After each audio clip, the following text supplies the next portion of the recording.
All right. So, I have a few notes today. I want to clarify as I explain this. I'm not giving a lot of deep context and references and sources, and I understand that completely. I'm here to give you a very, very basic comprehension, Cole's Notes kind of version, as simple as I can make it. I will provide sources and reference material, videos, and of such if you would like, absolutely, for those of you who actually really want to go deeper into this and actually find the actual reference material sources that you can use to progress further. Absolutely. I also have lots of resources as far as groups you can join, but that is private information that I will only be providing to people who are really interested and dedicated to become a private uh, person. Wrong word. To become in the private capacity.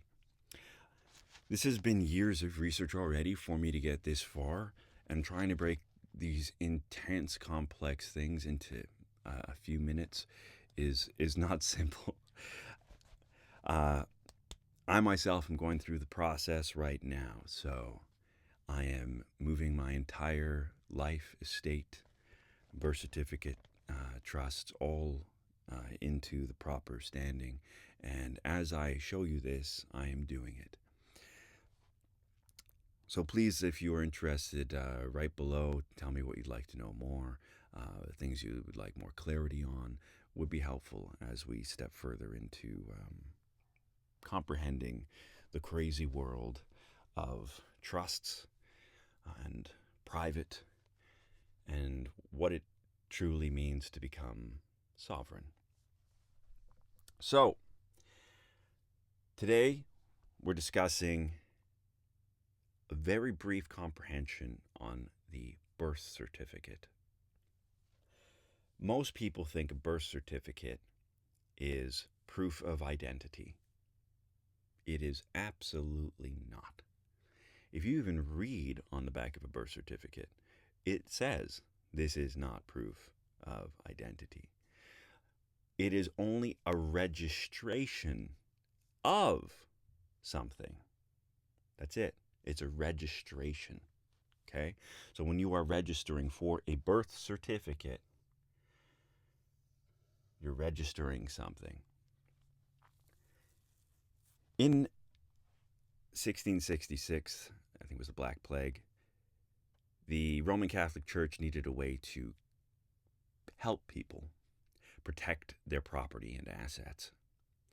So what they did was they created a registry for you to put all your assets in a private trust and in your name. And when people were dying or went to war, things happened and crazy stuff was going on, later you could come back and make claim to your property. Okay? That's what this all stemmed from. Later we'll get into the persons and how that came out of slavery, really, in the United States, and creating the separate straw man corporate fiction, all of that. But this all is established for your benefit. Your birth certificate. Okay? It's a registration of property in your name. This actually is technically, in my opinion, from learning, a trust. Okay? A trust with a security interest attached. So it's a security as well. Okay? And that security has interest, which means there's money. I had this confirmed at the consulate because I was talking to them and I was registering my child. And they said, "Oh, the interest is with the Greek government." I was like, "Hold on, you said the interest? So the interest of this birth certificate registration sits with the Greek government?" They're like, "Yeah." I'm like, "Oh, great, cool." So interest, which means there's money. All the birth certificates, everything will lead back to Rome. But before it goes to Rome, let's say Canada first, right? So the Canadian one actually goes, or did go, I have to double check on if it still is or not, but it went to Washington, D.C., okay? Then it went to the Crown. Crown. And the Crown of England went to the Vatican. We'll just put a big V. So the Crown, these are all owned by the same group, the whole thing.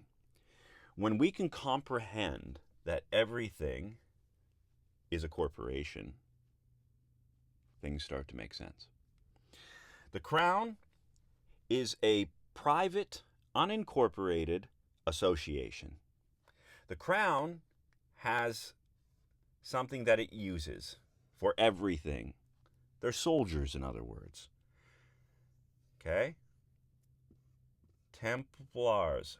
Templars.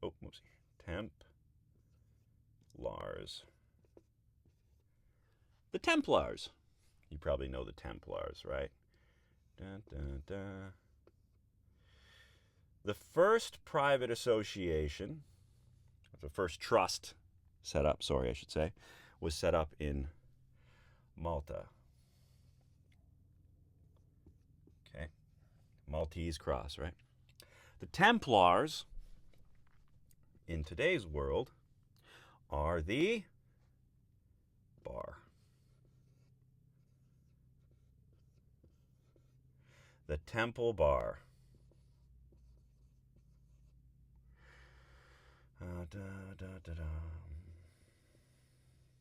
Okay. These are the lawyers.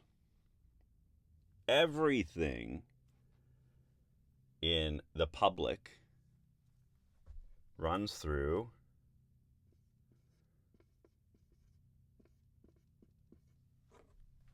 the bar. All commerce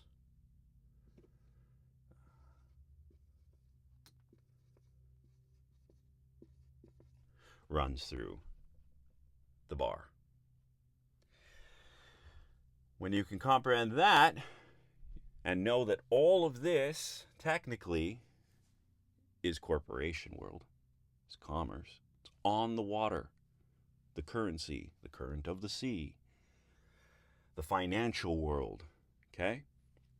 What they've done is when your parents, let's put your parents here, these very unknowing people, register you for one of these, they create a bond.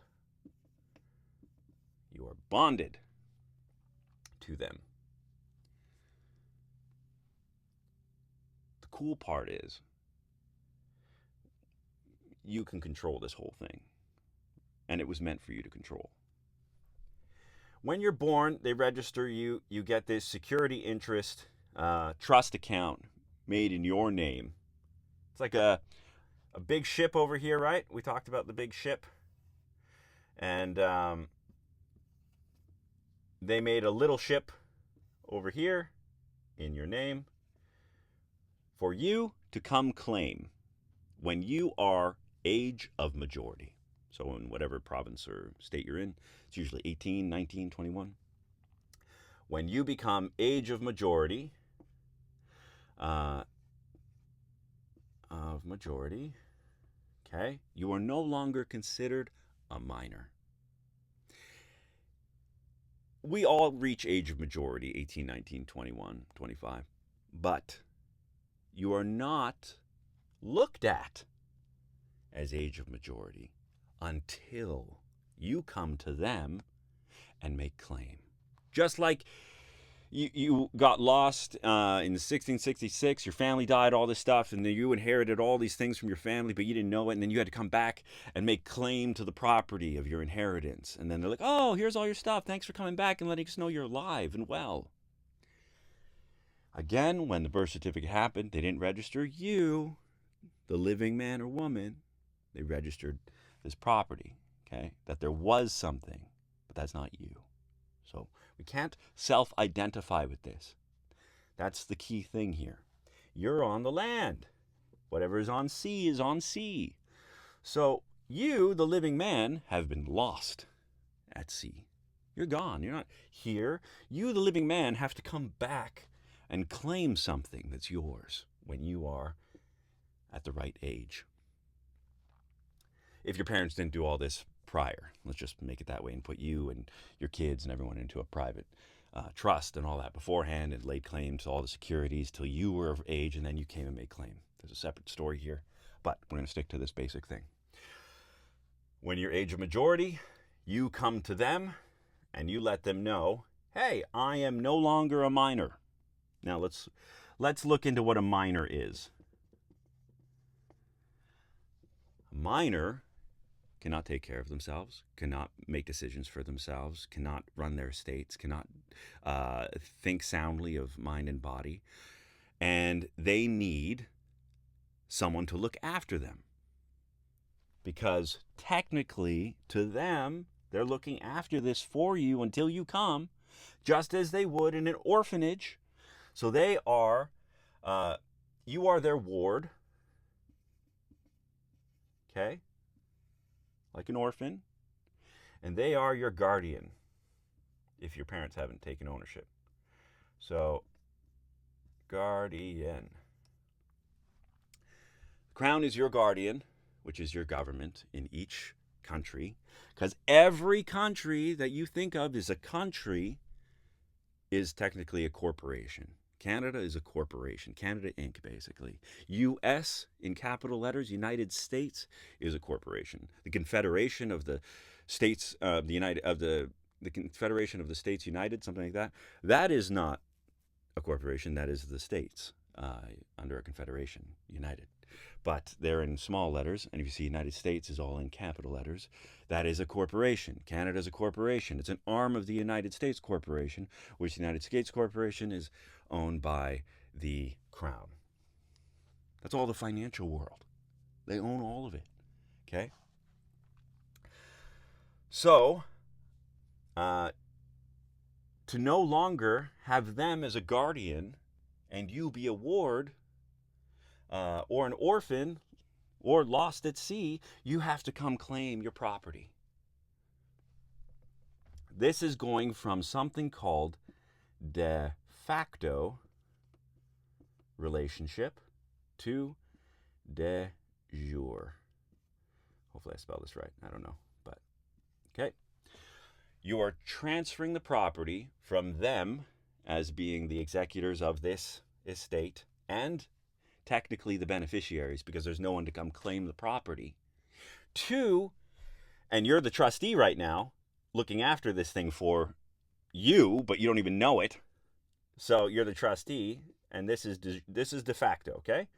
So you have to be responsible for everything about this character, this piece of paper, this security interest, and they're telling you what to do and all this stuff until you turn 18, and then you have to come actually switch the role around if your parents didn't already. And then you switch the role properly, because right now, when you're in this position, you're what's being called the debtor. I know there's a B in there. Shit. Whatever, you get it. So the debtor is looking after all of this for these things, for them. You're switching this around. And you are taking claim and ownership of the interest of this trust account. You're actually handing this thing back to them, saying, hey, I'm here. I'd like to claim all the property of this security interest back, and I'll be putting it into my own private trust. And now we're switching the roles, because now they hold the bond again. They hold it. And now they become the trustee. And you become the executor. And the beneficiary. Okay? This is called de jure. I think we'll leave it at that today. That's a pretty big amount of stuff. you're switching the role from becoming a debtor into what's called a secured party,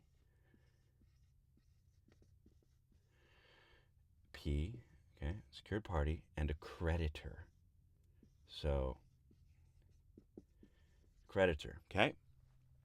When you become a secured party and a creditor, and you have taken back this security interest, remember it's a boat, you are now a merchant on the sea. You're the captain of your ship that's been waiting for you to grab your whole life. If you don't grab this by 70, I don't know what the rules are, but it's around till 70. There's a whole reason for that when it comes to life insurance. If you haven't made a claim to life by then, there's a whole aspect to this. So it's really important you think about this, get on it. But you want to become the executor, beneficiary, and the secured party creditor, which makes you the merchant on the sea and the captain of your ship to do trade with them. Remember, we're never going to war. We're never fighting against. There is no negative in the context of what you're doing here. You're taking ownership of a property in your name that has been made and provided for you, and you are now switching the role so that they are now in charge of the trustee position of everything you need to do with this security interest. It's cool. It's actually really cool, and it's for our benefit. So everything we do is in benevolent service. We're here as, what did I say before?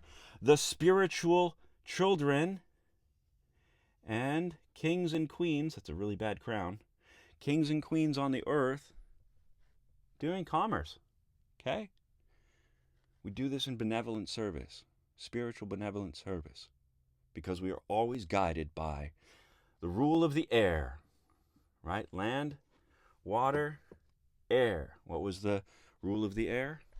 The golden rule. Golden, baby. Okay? What does that mean?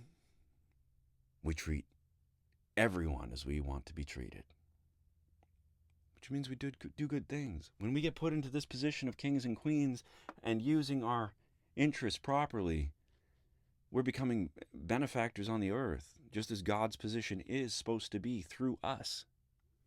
So we literally live as the children of God. This is why this is our destination, birthright, and everything we're supposed to be doing that we didn't know about. But it's all there for us. And all we have to do is abide by the law. Land, air, water. Living under the golden rule and following the laws that govern that. Okay? Common law, equity for over here, the land people. And commerce has 1,000,000,001 laws to follow. That's not for these people. That's just for how trade and everything is working and functioning. But that doesn't apply to this jurisdiction. It doesn't apply to these people here. It only applies to the debtors. The debtors, okay? Which we're now, we have taken ourselves out of, okay? So we are no longer in the debtor position. We are now in this position. And as long as we follow common law and equity and live by the golden rule, this stuff doesn't necessarily apply the same way as it did anymore. Okay? This is for them. Let them use it. We'll get into that another time. So there you go. All right? I hope that made some sense today. That's a lot. And yeah, it's a big squiggle mark all over the screen, I see. If you have any questions, please write them down below. If something doesn't make sense, I'll clarify it a little more. All right, have a good day.